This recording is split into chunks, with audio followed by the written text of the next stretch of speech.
आदाब नाजरीन, आप देख रहे हैं खास बात। मैं हूं अबू हुरैरा। सबसे पहले हेडलाइंस पर एक नजर। राज्यसभा में उठा अलीगढ़ मुस्लिम यूनिवर्सिटी के अक़लियती किरदार का मामला। समाजवादी पार्टी के लीडर मुनव्वर सलीम ने कहा, यूनिवर्सिटी के अक़लियती किरदार पर सवाल उठाना अफसोसनाक। ईटीवी की खबर का असर। मौलाना आजाद फाउंडेशन की स्कॉलरशिप मिली तालिबात को। ईटीवी की काविशों को लोगों ने सराहा।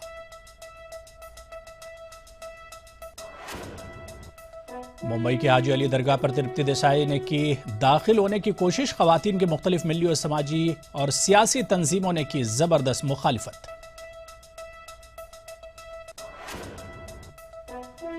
IIT दाखिला इम्तिहान में मेरठ की शफिया अहमद की शानदार कामयाबी। ऑल इंडिया सतह पर हासिल किया 13वां मकाम। गुजरात के अंकलेश्वर में उलमा हासिल कर रहे हैं अंग्रेजी तालीम। दावत के साथ साथ रोजगार के मैदान में भी रोशन मुस्तकबिल की उम्मीद।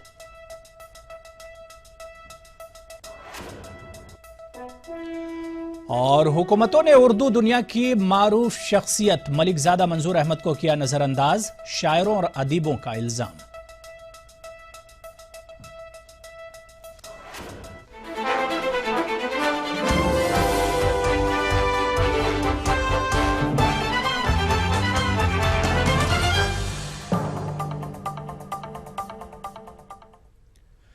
तो चलिए खास बात की अब तफसीलात देख लेते हैं। शुरुआत अलीगढ़ अक़लियती किरदार मामले से करेंगे। अलीगढ़ मुस्लिम यूनिवर्सिटी के अक़लियती किरदार की गूंज आज पार्लियामेंट में भी सुनाई दी। समाजवादी पार्टी लीडर मुनव्वर सलीम ने कहा कि अलीगढ़ मुस्लिम यूनिवर्सिटी अक़लियतों का एक ऐसा इदारा है जहां से बेशुमार होनहार तलबा फारिग हुए हैं। इन तलबा ने मुल्क का नाम रोशन किया है। अलीगढ़ मुस्लिम यूनिवर्सिटी का ख्वाब मरहूम सर सैयद ने 1817 में देखा था और जब वो ख्वाब देखा था तो उसको वो पूरा नहीं कर सके। 1920 में अलीगढ़ मुस्लिम यूनिवर्सिटी एक बिल के जरिए ब्रिटिश पार्लियामेंट ने बनाई और उस वक्त हिंदुस्तानी मुसलमानों से 30 लाख रुपए 5 एकड़ जमीन का मुतालबा था, जो मुसलमानों ने इकट्ठा करके 500 एकड़ जमीन और 37 लाख रुपया दिया और उस इदारे को शुरू कर दिया गया। उस इदारे ने बहुत सारे नायाब हीरे पैदा किए। कुछ लोगों ने उसे मजहब के आईने में देखा। मैं आपसे कहना चाहता हूं, उपाध्यक्ष महोदय, आपके जरिए सरकार से कहना चाहता हूं, अलीगढ़ मुस्लिम यूनिवर्सिटी वो इदारा है जहां अगर ईद के दिन काली शेरवानियों से आरास्ता स्टूडेंट दिखाई देते हैं तो ईद गुलाबी यानी होली के दिन रंग में शराबोर लोग भी दिखाई देते हैं। अलीगढ़ मुस्लिम यूनिवर्सिटी वो इदारा है जहां पहला ग्रेजुएशन करने वाला जो छात्र था वो राजा महेंद्र सिंह थे। अलीगढ़ यूनिवर्सिटी वो इदारा है जहां आज भी 50% से ज्यादा मेडिकल कॉलेज में बहुसंख्यक समाज के लोग पढ़ते हैं। लेकिन अगर उसका अक़लियती किरदार खत्म करने की कोशिश की जाए तो यह दुर्भाग्यशाली होगा। और अब बात ईटीवी की खबर के असर का करेंगे। ईटीवी मुसलसल ये कोशिश करता रहा है कि आम लोगों से जुड़े हुए मसाइल को हुकूमत के सामने रखे। खासतौर पर अधूरे ख्वाब प्रोग्राम के जरिए ईटीवी अक़लियतों से जुड़े मसाइल पर हुकूमत से जवाब मांगता रहा है। गुज़िश्ता दिनों अधूरे ख्वाब के जरिए ईटीवी ने मौलाना आजाद फाउंडेशन की स्कॉलरशिप में हो रही ताखीर का मामला दिखाया था, जिसके बाद वजारत की नींद टूटी। देर से ही सही, लेकिन तालिबात को उनका हक मिल पाया। इस मामले पर लोगों ने ईटीवी का शुक्रिया अदा किया। ईटीवी लगातार इसको अपने खबरों में चलाती रही। खास तौर से जो इनका एक अच्छा प्रोग्राम मुझे लगा, अधूरे ख्वाब, जगदीश चंद्रा जी के नेतृत्व में ये जो अधूरे ख्वाब, चाहे वो ईटीवी बिहार है, यूपी है, राजस्थान है, हरियाणा है, इस पे जो ख़ास तौर से अधूरे ख्वाब चला के माइनॉरिटीज़ की समस्या को गहराई से बताना और उसका सॉल्यूशन दिखाने का जो ईटीवी ने काम किया है, ये सराहनीय है, काबिल तारीफ़ है। और इसी का नतीजा है कि जो ईटीवी ने अधूरे ख्वाब के ज़रिए दबाव बनाया, मिनिस्ट्री ऑफ माइनॉरिटी अफेयर्स ने रातों रात, जो 4-5 महीने देर हो गई थी स्कीम, इन्होंने लगभग 65 करोड़ की स्कॉलरशिप 48,000 बच्चियों की परसों रिलीज कर दी और हमें बड़ी खुशी है। गार्जियन भी बहुत खुश हैं और हम चाहते हैं कि आगे भी ईटीवी के साथ मिलके मिशन तालीम पिछड़े समाज में दबे कुचले और माइनॉरिटीज की समस्या को उठाए। और आगे बढ़ेंगे। भूमाता ब्रिगेड के सदर तृप्ति देसाई ने जुमेरात को हाजी अली दरगाह में दाखिल होने की कोशिश की। इस वक्त मुख्तलिफ मिली और सियासी तंजीमों ने तृप्ति देसाई की जमकर मुखालफत की। इबादत गाहों में ख्वातीन के दाखिले को लेकर भूमाता ब्रिगेड की मुहिम रवा दवा है। इस बार भूमाता ब्रिगेड का निशाना कोई मंदिर नहीं बल्कि मुंबई की मशहूर हाजी अली दरगाह है। जुमेरात को तृप्ति देसाई की रहनुमाई में मुख्तलिफ हिंदू मुस्लिम ख्वातीन तंजीमें हाजी अली दरगाह में दाखिल होने पर बजिद नजर आई। दूसरी जानिब शरीयत का हवाला देते हुए मुख्तलिफ मिली व सियासी जमातों की ख्वातीन विंग तृप्ति देसाई की मुखालफत में खड़ी रही। जुमेरात को ख्वातीन के दाखिले की हिमायत में उतरे फिरोज बोरवाला जब कुछ कारकुनों के साथ दरगाह के करीब पहुंचे, उस वक्त इंडियन मुस्लिम लीग के कारकुनों ने उनकी जमकर मुखालफत की। इस दौरान थोड़ी देर के लिए हालात कशीदा भी हुए। अगर उसको दर्शन लेना है और डे में ले, एज अ भाविक बन के ले, अपने हस्बैंड के साथ आए और दर्शन ले, लेकिन स्टंटबाजी करके वो दर्शन लेंगी तो हम नहीं करने देंगे उसको। जहां तृप्ति देसाई दरगाह में ख्वातीन के दाखिले पर पाबंदी को ख्वातीन के हुकूक की तलफी बता रही है, वहीं मुख्तलिफ मुस्लिम व सियासी तंजीमें इसे तृप्ति देसाई का ड्रामा करार देते हुए मुसलमानों के मसाइल में दखल अंदाजी करके माहौल खराब करने का इल्जाम लगाया।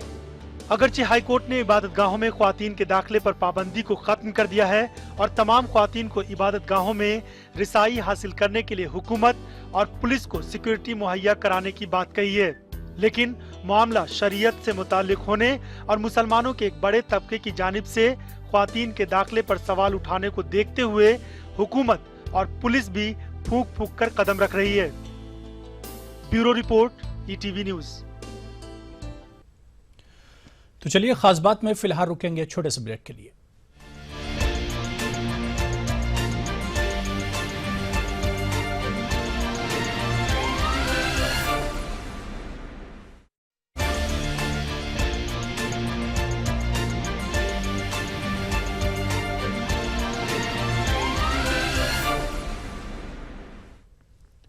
चलिए ब्रेक के बाद आगे बढ़ेंगे। आप खास बात देख रहे हैं। बात अब सियासत की कर लेते हैं। बिहार के इंतखाबात में गैर मामूली कामयाबी हासिल करने के बाद कांग्रेस की नजर अब यूपी के मुस्लिम वोट बैंक पर है। यूपी कांग्रेस कमेटी के रियासत के मुस्लिम अक्सरियती इलाकों में राब्ते की मुहिम का आगाज भी कर दिया है। इस मुहिम में शामिल पार्टी के लीडर कांग्रेस से नाराज मुस्लिम कारकुनान को मनाने में लगे हुए हैं। किसी जमाने में कांग्रेस का गढ़ समझे जाने वाले इलाहाबाद पर कांग्रेस की मुस्लिम क़यादत ने फिर तवज्जो देना शुरू कर दिया है। अब इलेक्शन का वक्त है। इलेक्शन के वक्त पे हर आदमी अपनी अपनी स्ट्रेटजी बनाता है कि कैसे हमको इलेक्शन जीतना है। तो इलेक्शन जीतने के लिए राहुल जी ने अपनी एक स्ट्रेटजी बनाई है और एक अलग टीम बनाई है कि जो हमारी टीम पूरे उत्तर प्रदेश में बिखरी हुई है, हम ज़रा जाकर उसको देखें कि क्या कर रहे हैं वो लोग। तो वो सब लोग आए हैं यहाँ पे, कुछ लोग आए हैं यहाँ पे, वो स्टडी भी कर रहे हैं, उनसे बात भी कर रहे हैं और उसकी इंफॉर्मेशंस भी कलेक्ट कर रहे हैं कि कांग्रेस संगठन रूट में कहाँ तक है। वो मेरे ख्याल में सब लोग अपने अपने कामों में खरे उतर रहे हैं। 2006 मालेगांव बम धमाका मामले के बेकसूर नौजवानों की रिहाई पर जुमे को यौम तशक्कुर मनाया जाएगा। यौम तशक्कुर कुल जमाती तंजीम की जानिब से मनाया जाएगा। इस सिलसिले में तमाम मसाजिद में खुसूसी दुआओं का एहतमाम करके अल्लाह का शुक्र अदा किया जाएगा। साथ ही तंजीम ने 6 मई को जलसे इजहार तशक्कुर मुनक्किद करने का भी ऐलान किया है। ये जलसा मालेगांव शहर की ATT स्कूल में मुनक्किद किया जाएगा। मोड़ पर कुल जमाती तंजीम तमाम मुसलमानों से इस बात की पुरजोर अपील करती है, रोज़ जुमा नमाज जुमा के फ़ौरन बाद अल्लाह ताला का बेपनाह शुक्र अदा करें कि उसने उम्मत इस्लामिया हिंद के खुशनुमा चेहरों के ऊपर दहशतगर्दी का जो बदमा दाग लगा हुआ था, अदालत के ज़रिए उसको धुलवा दिया। इसकी मज़ीद दुआ की जाए कि अल्लाह ताला इंसाफ के इस अमल को जिसका अदालत के ज़रिए आगाज़ हुआ है। कहते हैं कि अगर तालीमी बुनियाद मजबूत हो तो सही रहनुमाई रोशन मुस्तकबिल की सनद बन जाती है। मेरठ की सफ़िया अहमद ने भी IIT के दाखिला इम्तिहान में शानदार कामयाबी हासिल करके मुआशरे के दूसरे तलबा और तालिबात के लिए एक नज़ीर पेश की है। सफ़िया ने गेट के क्वालिफाइंग टेस्ट में ऑल इंडिया लेवल पर 13वां रैंक हासिल किया है।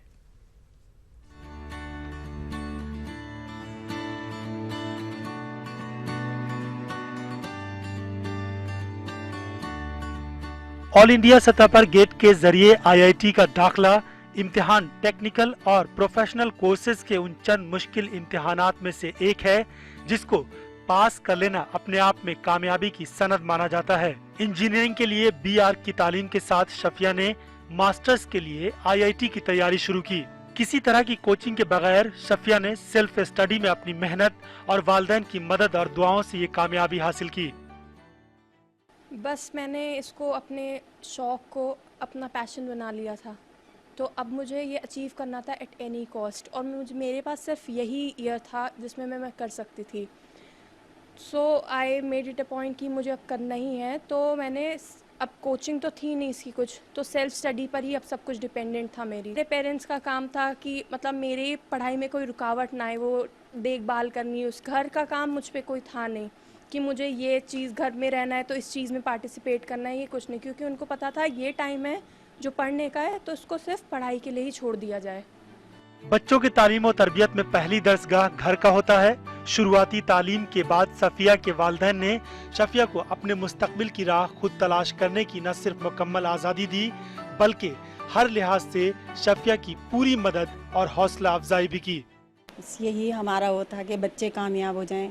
बच्चों को हमने पूरी छूट दी है पढ़ने के लिए, अगर इनको शौक़ था हमने पूरा इनका सपोर्ट किया इन्हें पढ़ाई के लिए। हमारी तो कुर्बानी ये थी कि बच्चों को इनका अच्छा दीन की तरफ चला, अपनी पढ़ाई अच्छा करें।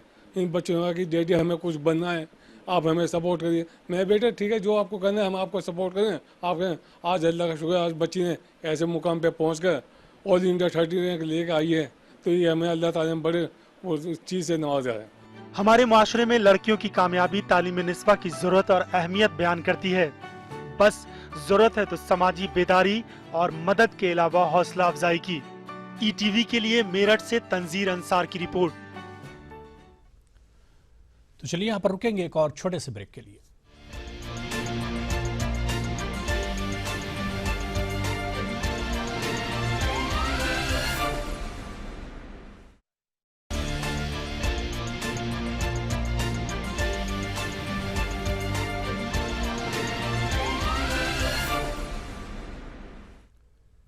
आगे बढ़ेंगे। खबर मदरसा बोर्ड इम्तिहानात से जुड़ी हुई है। उत्तर प्रदेश मदरसा तालीमी बोर्ड के इम्तिहानात तो जैसे तैसे मुकम्मल हो गए, अब नतीजे की तैयारियां हो रही हैं। बोर्ड चेयरमैन के मुताबिक मई में कॉपियां चेक करने का काम मुकम्मल हो जाएगा और 15 जून तक रिजल्ट का ऐलान कर दिया जाएगा। इस बार कॉपियों की चेकिंग में बदउनवानी से बचने के लिए हर जिले में सिर्फ एक सेंटर ही बनाया जाएगा।